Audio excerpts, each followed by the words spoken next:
હા સર, હું તમને 2 જ મિનિટમાં મેલ કરું.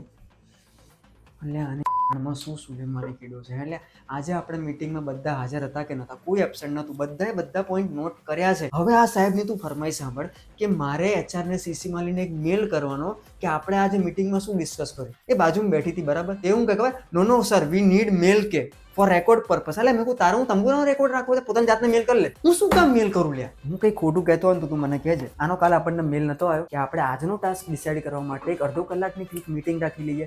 લંચ ટાઈમ થયો ત્યારે આની મીટિંગ પતી છે. હવે આપણે ખાઈશું ક્યારે, કામ કરવા ક્યારે બેસીશું, ત્યાં સુધી ચા પીવાનો ટાઈમ થઈ જશે. ચા પીધા પછી આપણે કામ કરવા બેસીશું, ત્યાં સુધી તો ઘરે જવાનો ટાઈમ થઈ જશે. અને પછી આ લોકો આપણને પૂછે કે કામ કેમ નહીં થયું, અને એ બી સામે મોઢા ઉપર ને મેલમાં પૂછશે રીઝન આપો કામ કેમ નહીં થયું. એટલે કેમનું થાય આ રીતે કામ, તું જ મને કે. મેં મેનેજરને 2 દિવસ પહેલા મેલ કરીને રાખેલો હતો કે મેં કહું આજે હું સેકન્ડ હાફમાં લીવ ઉપર રહીશ. આપણે વેલેન્ટાઇન વીક ચાલે છે, આપણે થોડા ઘણા કામ હોય પર એ છતાંય ભાઈએ કાલે વોટ્સઅપ ગ્રુપની અંદર મેસેજ કરીને કે આપણે કોર ટીમની મીટિંગ રાખી છે 5:30. અને પાવ મને સ્પેશિયલી મેન્શન કર્યો છે કે પાર્થભાઈ તમારે તો હાજર રહેવાનું જ છે. હું શું કામ હાજર છું? તું જે બોલે એમાં નોટેડ સર કરવું એટલા માટે આ મીટિંગમાંથી ઊંચો કેમ નહીં આવતો મને તો એમ થાય.